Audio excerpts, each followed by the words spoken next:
Hey, what's up? It's your host, Tori, and who is ready to be petty? I'm back after an accidental, 2-ish week break. I feel like I say that a lot. Oh, it was an accidental break. And I feel like after, I don't know, just trying to reconcile that with myself all the time, I'm just going to be like, that's just the way it goes. It is a one-woman show, and sometimes you need breaks. Sometimes they're accidental. I feel like January is always a hard month just because, at least where I live, the weather is kind of gross and there's not much going on. There's no holidays after New Year's, and you're kind of in that holiday depression, just that slump after you've done a lot of things for the holidays. And I was just having bad allergies, which is something I suffer from, and kind of being a little bit depresso.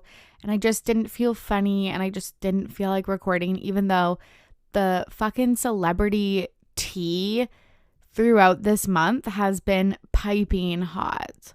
And then, just getting busy at work, and of course, with everybody, just being sad about the pandemic.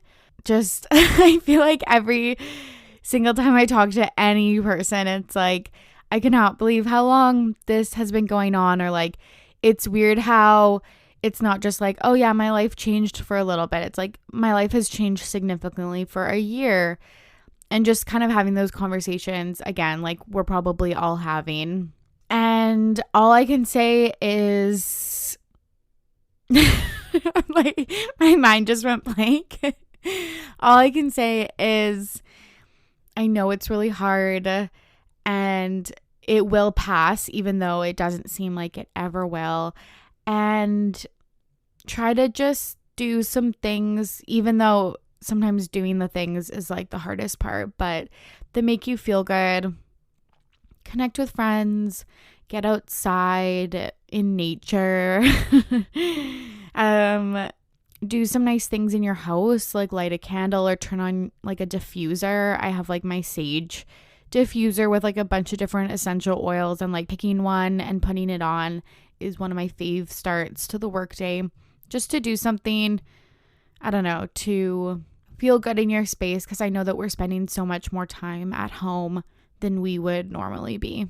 Those are the things that have worked for me, but I'm still trying to work out a better sleep schedule. I recently learned about this thing on TikTok, which is again where I get all my information and all of my news, is this sleep punishment thing, where it's if you feel your days are kind of out of control, not out of control in the sense of there's a lot going on, which maybe that is part of it, but out of your own control, you're doing a bunch of stuff that's maybe not for you, or just maybe those chores that everyone has to do but no one likes, or doing things at work that just are for someone else, or whatever that is.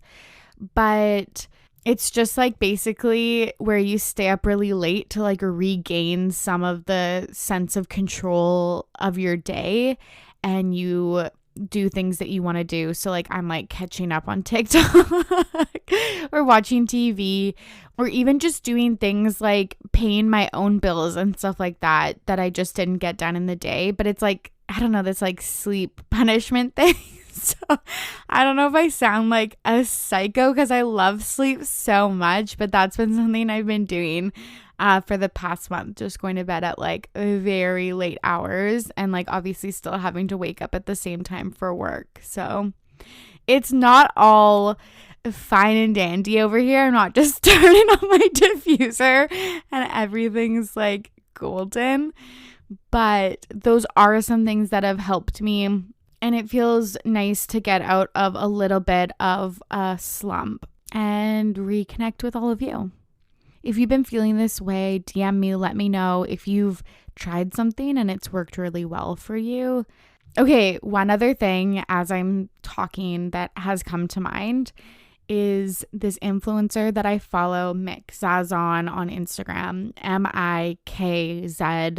Mikzazon.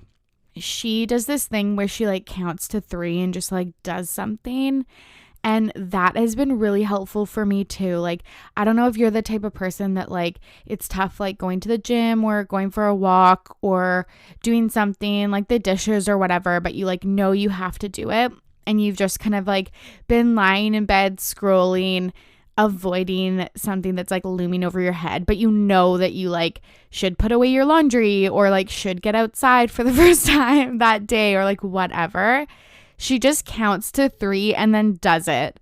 So your brain doesn't have like a chance to like override like what you're doing or make sense of it. So that's another thing that I've been doing is just like being like 1, 2, 3 and just like getting up and doing it. And I know that sounds really simple, but it's actually something that has been really helpful for me. And I hope it's helpful for you too. Anyways, if you've been feeling like this or you've tried something that's worked for you, like DM me. I'd love to share it with the listeners of RTBP so we can all get through this pandemic together. So we're going to dive into a lot of things. There's been Kardashian family drama. There's been High School, the musical, the series drama. And there's been some Color Daddy updates and lots of Bachelor Nation news.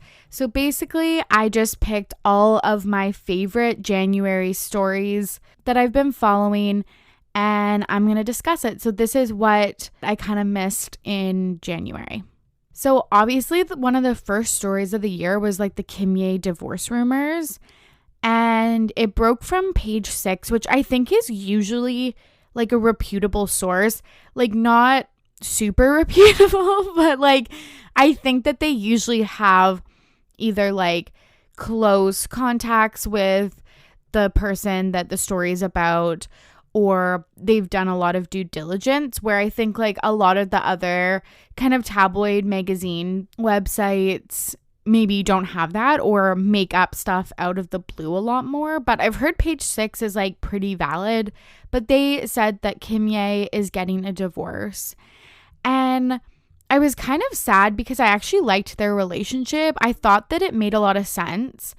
Probably around a year ago, I did a podcast with a psychologist, Natasha Tawari, and she was absolutely amazing. And we talked about all of the Kardashian relationships, and we both posited that we thought that Kim and Kanye were kind of like a political relationship. Like it was looking for a wife or like a family of like with a beautiful socialite, and she wanted to be taken more like seriously in the fashion world, etc., and that their relationship just worked out, that they were really good friends and maybe loved each other but maybe weren't in love. And I still kind of believe that that's true.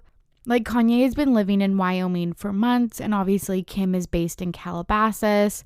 He only showed up to her birthday for like, you know, that birthday for one day, which was also kind of weird because why would you fly like 12 fucking hours to like attend this birthday for one day? But I kind of also don't believe it's true. I don't know if I said that. I thought it was true or not. I'm like so on the fence because Kim also posted a picture of like her tanner, her KKW beauty tanner, and it was just like of her hand. It was like, this is like my hand done and this is it not done. And there was like a small wedding band. And I think that she just posted that not even to promote the tanning product, but to show that she was wearing a wedding band. With that being said though, I think that even if it was a political relationship, that it was still kind of inevitable that they might have gotten a divorce, just with all of the drama that surrounded that family for the last couple months or even years. I think it's just been really hard on Kim with like Kanye's up and downs and like running for president and stuff. So even though it kind of seemed shocking at the time, I'm not like super shocked. And I'm not even going to address the Jeffree Star and Kanye West rumors because it's just so wild nowadays that TikTokers can make a video that is like fake, like 100% fake, just say that it's real even though if you like scroll on their page, they have tons of videos that are just, you know, chasing clout and stuff like that. And then it just like absolutely spirals. And I feel like I don't even really care about all of this drama. I kind of feel like I've hit a wall with the Kardashians, which I truly never thought I would say because I used to ride so hard for them. But maybe it's just because there's so much of them all the time. I've been kind of thinking lately, like maybe less is more. It just seems like they fill every inch of the pop culture Hollywood space, and I just feel like I'm not super invested in their lives as I was before. But the last piece I will say about the Kardashians is it is rumored that Travis Barker and Kourtney Kardashian are a couple and have been for a couple months. Travis has always been a family friend of the Kardashians. So this wasn't like a surprise that they were hanging out per se, but he's been commenting on Kourtney's posts and she's been commenting on his. And it seems like they're more than just friends, which I'm actually so thrilled about because I actually like love Travis Barker. I know literally nothing about him in 2020, but I just remember in like 2004 or whatever, loving his MTV show, Meet the Barkers. I just remember him being like a loving dad and like a loving husband and like really, really funny. And I don't know if I'm just remembering all of the good parts and like maybe there's more to it than that, obviously. But I just remember during that time in like high school, I also loved like really skinny guys that looked like they were like dying and like smoking cigarettes and like had tons of tattoos and just like punk. I was gonna say e-boy, but emo. I don't know what I was thinking. And this morning, I actually watched the first episode of Meet the Barkers on YouTube. And let me tell you, if you have any interest in this, it's a really good watch. Old reality TV is just such perfection. Like, they just don't do it like that anymore. It's so good. And I might like finish the entire season. It was just really, really fun to watch. And obviously they use like the Blink-182 music as like the background music, and it's just really good. So I've also been watching the Whitney Port and her husband Timmy's recap, last name unknown, but their recaps on YouTube of The Hills, and they also did The City. So I've been watching a lot of early 2000s reality TV. And Timmy was a producer on The City. I think I've said this before, but he points out things that are like probably produced or how it was produced, and a lot of like BTS and how producers or like the editors would put together story arcs or set stuff up and explain stuff. And it's so funny because in the first episode of Meet the Barkers, in one scene, he's like going for dinner and he's walking perfectly fine, obviously. And in the very next scene, he's on like crutches and it's just like unexplained. And like, you just took that for what it was. Okay, this is also really bad. Is his ex-wife's name Shannon or Shanna or Shayna? I like can't remember, even though I just took these notes and literally just watched the episode. But I feel like it's Shanna, but is that a name? I have no idea. But they're like so cute together, and he calls her mama, but like I kind of like it. Like it's not like weird, which I feel like I would normally freaking hate that. And she writes, or they do it kind of together, but she writes his name in this like wet cement, their names, their initials in this wet cement at this new house that they're buying. And it's just really, really cute. And I enjoyed it so much. But yeah, again, I've followed them 0% literally since 2004. So I don't really know what's up. But I would be thrilled for Travis and Kourtney if they were together. They like would have like a mixed family with their kids. I just wish both of those individuals all the happiness in the world. I also just did not have like talking about Travis Barker on my 2021 bingo sheet. So like, I don't know how this all came about, but it's beautiful. The last thing I'll say about the Kardashians is Kylie's new hair extensions are out of control. And I hate them so much. Like, they're those extensions that are like 1 billion inches like down to her butt. And I just really hope that's not a trend that celebrities and then us plebs are going to follow. Okay, I feel like this is the moment that everyone's been waiting for, and I have truly done all of the research and watched all of the TikToks and read all of the articles, but we're finally going to talk about High School Musical, the series, and all of the Josh, Olivia, and Sabrina drama. So obviously, if you're listening to this podcast, you've been following this drama. Like, there's no way that you haven't. But I'll break it all down for you, and I will give you all my commentary. First off, I want to say, and I've probably said this on the pod before, I loved High School Musical, the series.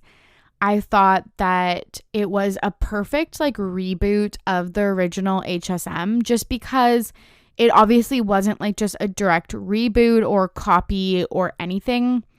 Basically, again, if you have not watched it, which again, oh my God, I need to stop saying this, but you probably have.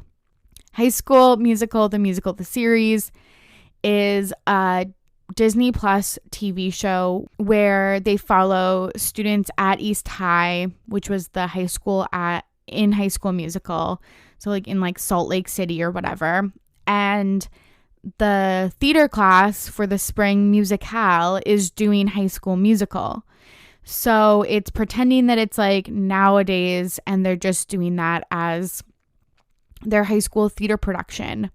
But of course, it's like super meta because the people that get cast, the two leads, as Vanessa and Zach, or Troy and Gabriella, are basically them IRL.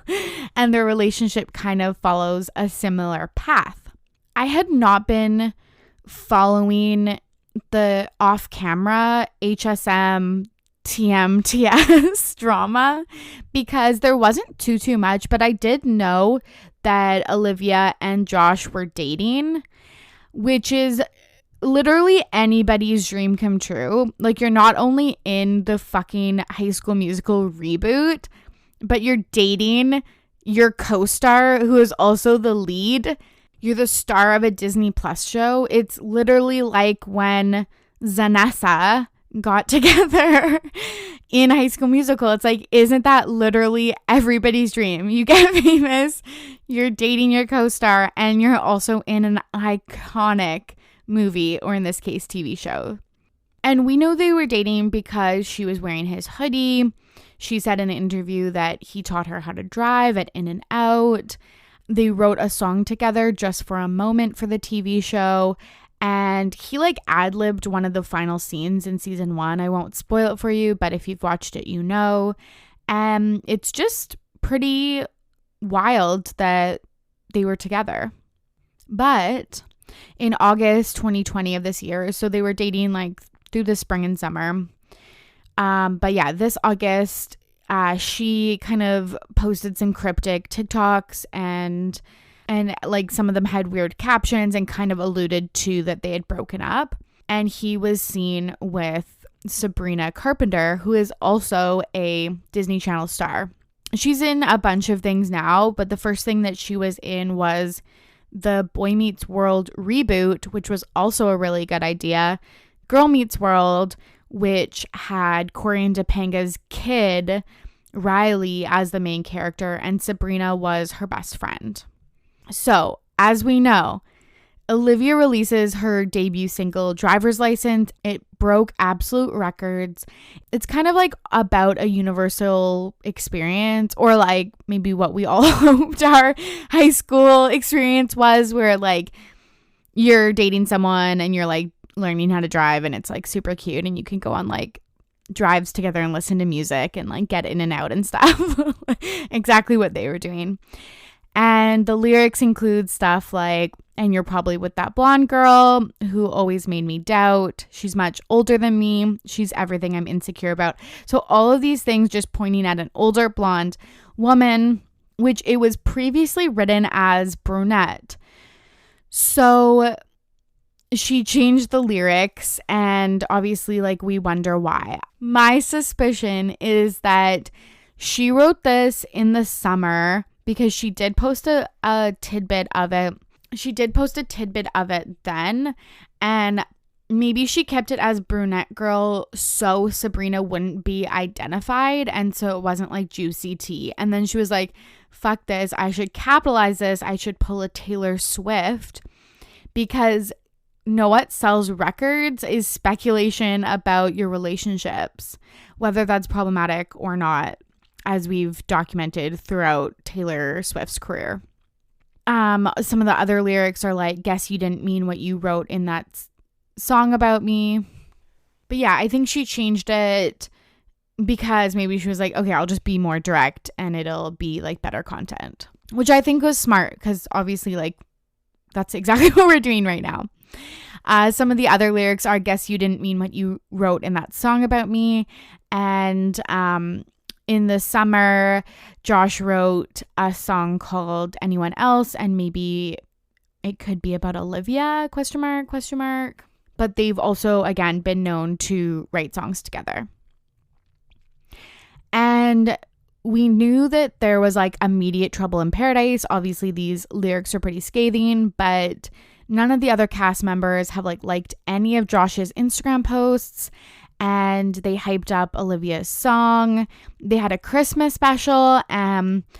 Everyone said that Josh was going to be on the naughty list. It was filmed at the same location, which was actually the Bachelor Mansion, funny enough. Like, oh my God, such a small world. But they were never shown together. So there's just like all of this kind of like, all signs point to he kind of like maybe dumped her and is dating someone else now, and that they're Team Olivia.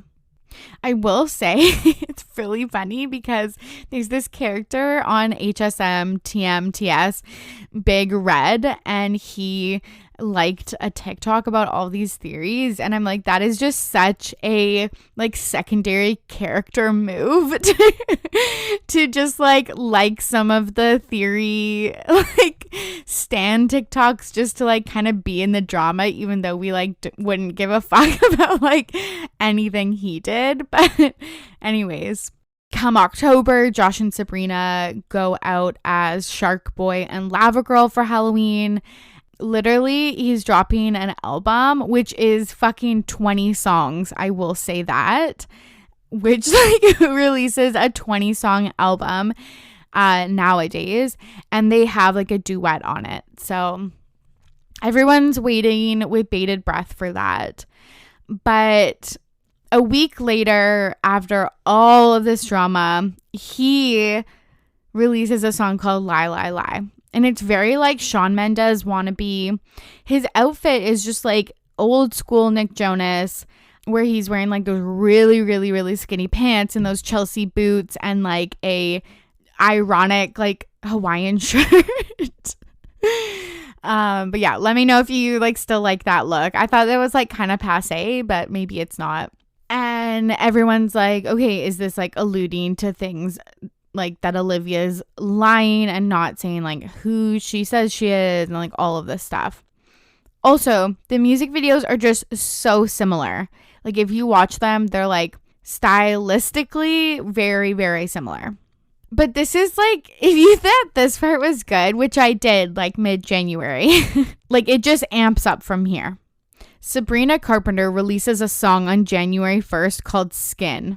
And the lyrics include stuff like, maybe we could have been friends if I met you in another life. Maybe we could pretend there's no gravity in the words we write. Maybe you didn't mean it. Maybe blonde was the only rhyme. And it's like, that's just so direct. Like there's no way that anyone could interpret this in a different way. The next lyrics, you can try to get under my skin. Under my skin. Oh my God, I feel like I want to sing this, but I would like rather die. Let me try that again. You can try to get under my skin while he's on mine. And it's just like, what the absolute fuck. I am so sorry, Mom, for all the F-bombs, but this situation warrants it.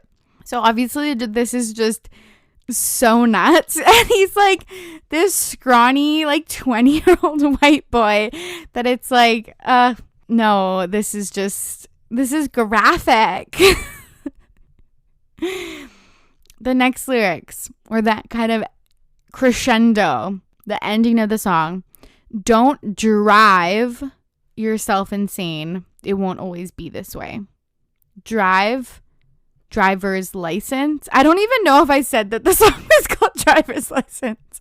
I feel like I'm missing some key details, but it's okay because you guys already all have them. So just like Josh posted for Olivia's song on his Insta stories, just being like, love this song, he did that for Sabrina's. And Olivia posts a TikTok of her singing to Taylor Swift, Let the Games Begin. I don't think that's the song title, but you know what I'm talking about, from Reputation. So it's just so juicy. 18 hours ago, Sabrina posts on Instagram with like a fucking book worth of, like an absolute novel worth of information. She says, don't read into it. Some of the stuff is alluding to a specific situation. Otherwise, it's just general things that have happened in the past year. It's like, how could you say that? Yeah, like you're just obviously playing into the narrative, which is smart in terms of like money and song plays, etc. The funniest thing to me is like, the audacity to be like, it's not about driver's license when you and your boyfriend released consecutive songs after Olivia's like hit number 1. But B, Danielle Fishel, who is Topanga in Boy Meets World and in the reboot Girl Meets World, comments, Sabrina, your song is absolutely beautiful. It's meaningful, and I wish I had its message when I was a young woman. And I was like, what? And I, like, now that I say that out loud, there are some parts of the song that says, like, this will pass and, like, you'll kind of get over it and stuff, which is actually sound advice. I feel like when you're 16, when something happens, you're like, this will ruin my life. I will never get over this. And it's like, I can't even remember what happened in my life at 16 nowadays. So I guess maybe if that's the meaning she's alluding to, that's good. But I was like, it's literally about like your boyfriend having an ex and you're fucking him. Like, again, Mom, I'm so sorry. So I don't know. It's just been all confusing, but that is the latest. My take is, like I said before, I think she changed the lyrics to gain more buzz around the song. I thought it was genius. I thought it's a really good song. Lie Lie Lie is a bad song. I won't be listening to it again.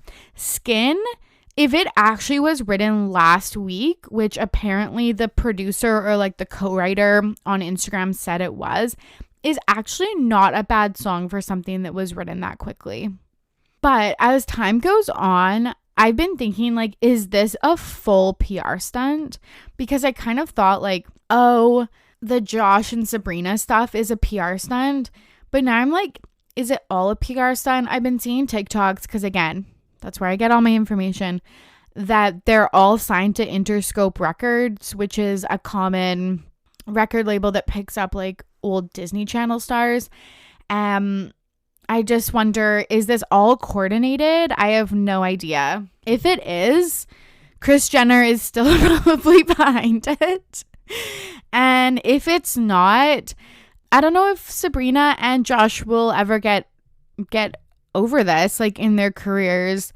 I think that Sabrina has kind of always been like the bad girl, and she's okay with maybe being like a little bit of the villain, but this is a pretty big thing to overcome for people like Josh who haven't been as famous and in the industry for a lot longer. So I'm excited to see where this goes next, because there has been ups and downs. So let me know. Obviously, I'm dying to know people's opinions.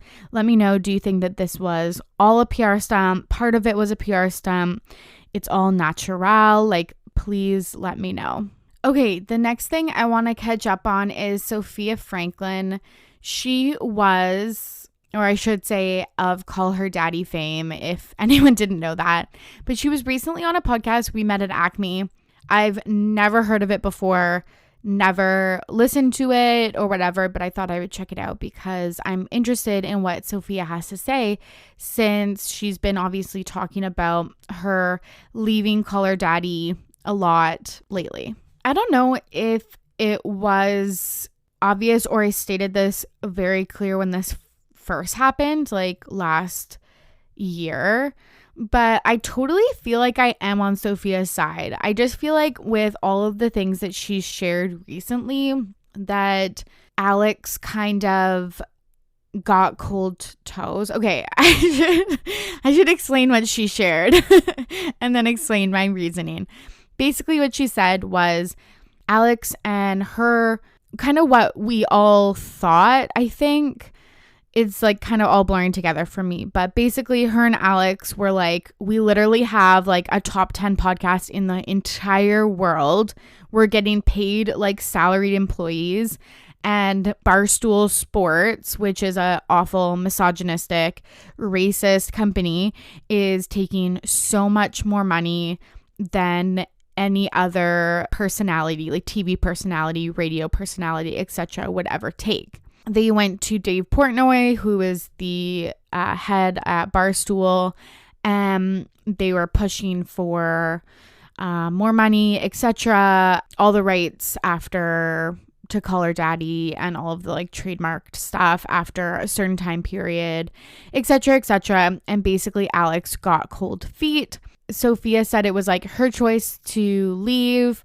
She said that Alex and Dave like would have meetings together. She said she didn't know that Alex was making more money than her. She didn't realize like the misogyny that was happening at Barstool and like the internalized misogyny that was kind of happening with some of the content being like degrading to women, or not realizing like their worth for having such a popular podcast, etc. Yeah, like I said, I'm like fully on Sofia's side. It really, really does seem like this is what has happened. And she said basically like Alex and her wouldn't be friends again.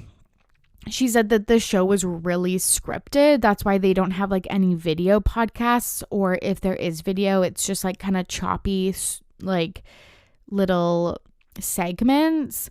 She said that Alex fucked over who was known as MILF Hunter, which was one of Alex's longtime friends, he is now featured on her podcast, Sofia with an F, as ghostwriter, because she said that he ghost wrote a lot of the jokes and the episodes. So I think it's just wild that she's kind of pulling back the curtains. I hate that. It's a year later, or like 8 months later.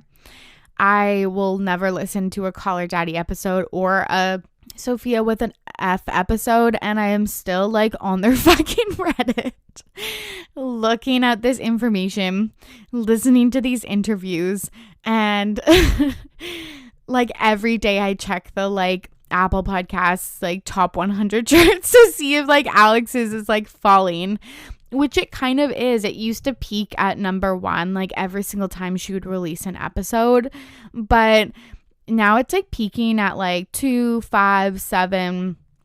So it really is interesting.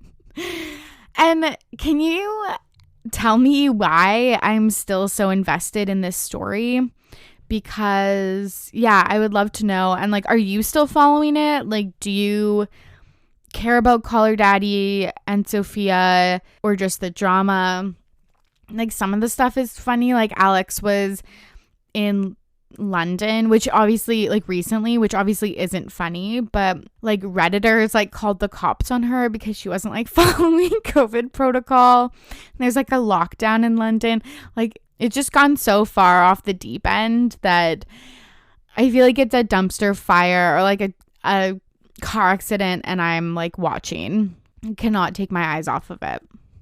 A few other things that were interesting in the podcast. It still sounds like she's dating Suitman, the HBO executive that was like pushing for Alex and Sofia to get a better deal. Some weird stuff like how she offered to edit the pod and Alex wouldn't let her.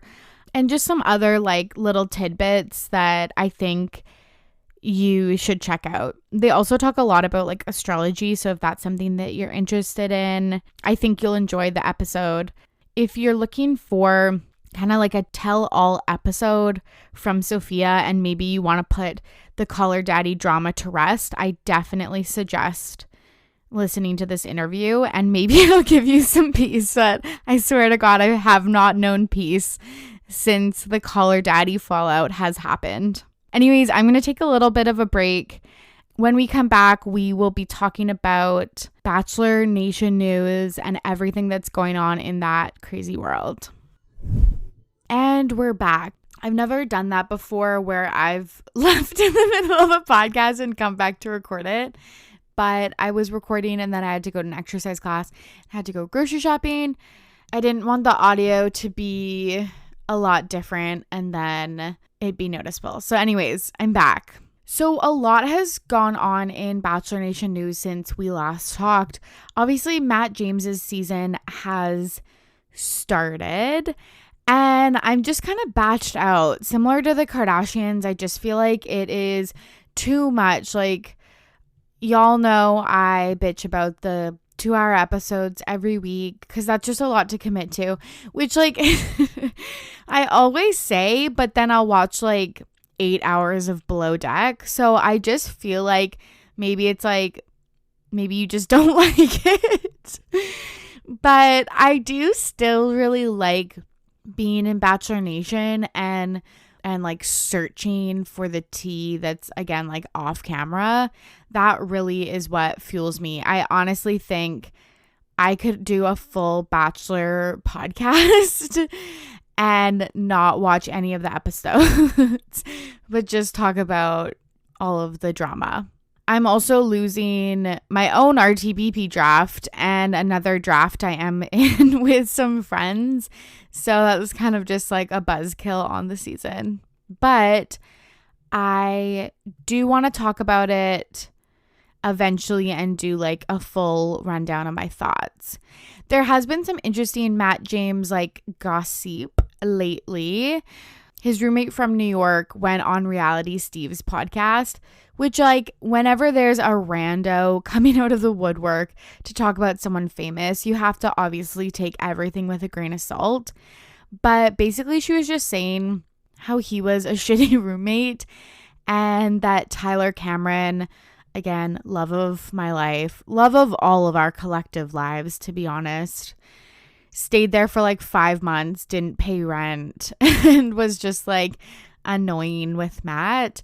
And apparently he just had like friends over all the time and gave like copies of his or their key out to a lot of people and just all of this drama.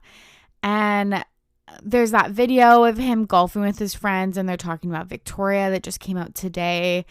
And I just feel like he is a young kind of like fratty boy, and I don't know, the more I see, the more the veneer maybe is a little bit cracked, which I guess is fine. Everyone has kind of bad moments or even bad periods of their lives, but I'm still interested to see how his season plays out. The last piece of drama I'll mention before the Clare and Dale breakup, because obviously that is probably the juiciest, is just the Carly and Evan divorce. Even though there's like 1,000 other stories I could obviously touch on, but there's so many good Bachelor recap podcasts, so it's like go listen there if you want like an extreme deep dive. Like I love Juliette Littman's Bachelor Party. I love Here to Make Friends by HuffPost. I love Date Card Pod. I wish I got into Game of Roses sooner. I love the Chatty Broads. So there's just so many good ones to listen to.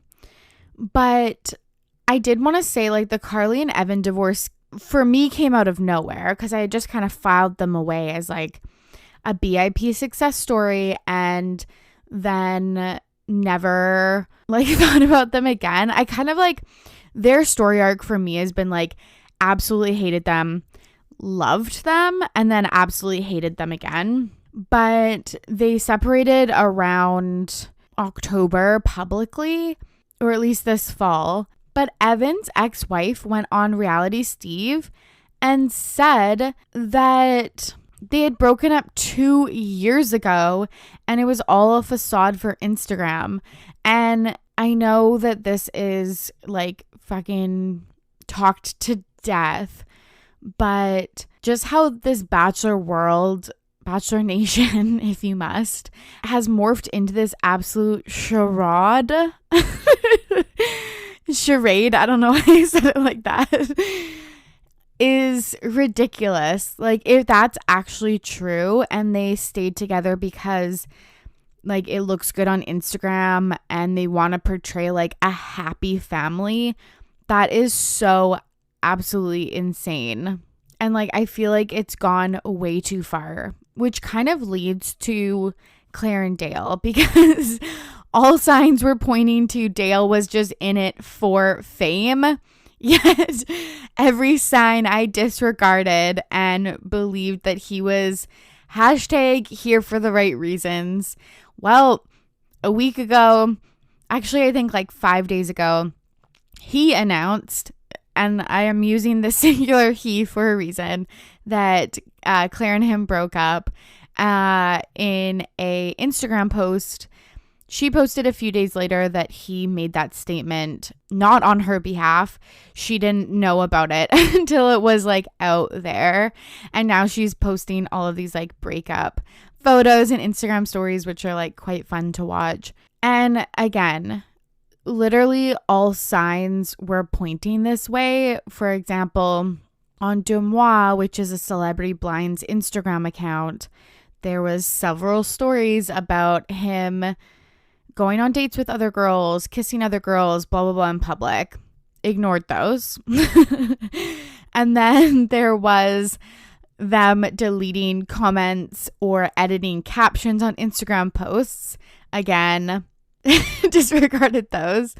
And then his cousin unfollowed her and posted something cryptic about getting rid of like toxic people in your life right after New Year's. And again, I was just like, it couldn't be.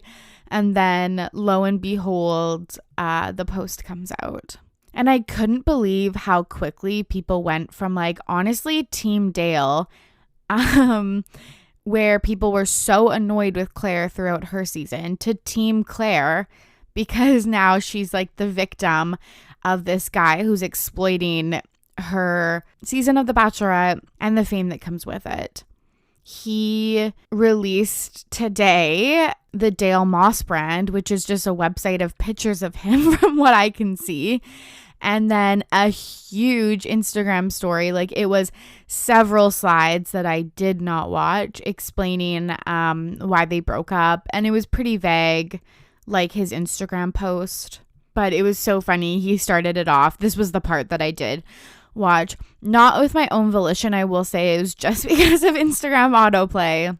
But he said like, hey, I wanted to take some time to like process this before I like could come on and like articulate it. I was like, it was 5 fucking days. Like, I don't know. Usually people, I don't know, maybe take some more time to process or wait to launch their full brand. Like, I don't know, give it a few weeks, but I guess he wanted to capitalize on a situation. And he's obviously making the play for fame, and he probably will continue to be famous in the Bachelor Nation world. Like, I would not be surprised at all if he was on Bachelor in Paradise this summer, because they said that they're going ahead and filming that. But he's had like staged paparazzi like photos. There's one where he's with like a briefcase and a newspaper, and my sister sent it to me, and she was just like, who still reads the newspaper? Especially at his age. He's like 28 or something like that. And then just like that video apparently was like his friend just filming him and then posting it like paparazzi style, which like honestly I kind of want to do myself. Like that seems really fun. If anyone wants to make a socially distanced video of me coming out of my car or something, and then like I'm caught by the paparazzi and I'll answer all your questions, like I low-key would like that. Friend of the pod, Steph, asked me, how is this relationship different than her engagement to Benoit from Bachelor Winter Games? I think there's a few key differences. I think like she obviously wants to still find love and have kids. She's 39 now. Her relationship with Benoit was a handful of years ago. And I hate to say it, but you all can put two and two together what I'm talking about. And I really, truly think that Dale and Clare spent more time together. Like it did seem like they hung out quite a bit in a few different cities throughout the fall. So they were engaged for, I guess, 5 months, where Benoit and Clare lived in 2 different countries and they were engaged for 2 months. They did get engaged post-show, so they did have time to think about it after the show had wrapped up. And I wonder if that's a key part of it too, because we saw Dale essentially what it looked like, what I'm guessing, being pressured into getting engaged to Clare and like her leaving the show. Whereas Benoit and Clare left and then were chatting afterwards. So maybe there was a little bit of either alone time without cameras where they could decide that they actually liked each other, or a play to get further and deeper into the Bachelor Nation zeitgeist by getting engaged on the like after the final rose for Bachelor Winter Games. That is for you to decide. Do you see any other similarities or differences with Benoit and Clare? I think Clare's engagements, like if we look at it from a reception standpoint, a fan reception standpoint, I feel like it's always kind of been lukewarm. I think that she is kind of a polarizing character, even though I don't really see her like that. But I think people have always like loved or hated her, or she's been like the brunt of the jokes, like talking to the squirrel during BIP, etc. So I think that both the relationship with Benoit and then Dale was, kind of hit or miss in the community. But I cannot wait to see what Dale does next. And I wish Clare all the best. And again, I think this is just a good reminder that if we're going into a Bachelor Nation season and the person has a website like Sarah from this season, or they have modeling pictures, or they've dated like D-list celebs, that they're probably #here for the wrong reasons. Now I feel like all my money is in Tayshia and Zach's basket, so I'm really, really, really pulling for you too. Whew, I feel like that was a marathon episode, even though I recorded it in 2 chunks. I've got some very exciting episodes coming up. I'm recording with another TikTok star. She has like a 17-part series on Nick and Miley. If you don't know who I'm referring to, it's obviously Nick Jonas and Miley Cyrus. So if you have any questions about their relationship, we're going to do a deep dive timeline. Where are they now? Like, where were we then? Kind of episode. So DM me on Instagram or Twitter, Facebook at RTBP Podcast. I'm still doing an episode on Enneagrams. but we had to reschedule. And as I said at the top of the show, at least I think I said this, who knows if I actually did, but I have been a guest on many podcasts this month, or at least I've recorded them, and they'll all be released in February. So make sure you follow me on Instagram, Twitter, or Facebook, and I will post where you can hear more from me. Is there another topic that you want me to discuss or rant about? Let me know. I'm always open for suggestions. And if you have suggestions of guests that you want, new or returning, let me know and I'll schedule that ASAP. It's good to get back in the saddle. Thanks again so much for listening. I hope to be back soon. I hope you are safe and well out there. As always, I'm your host, Tori, and I'm ready to be petty. See you soon. Bye.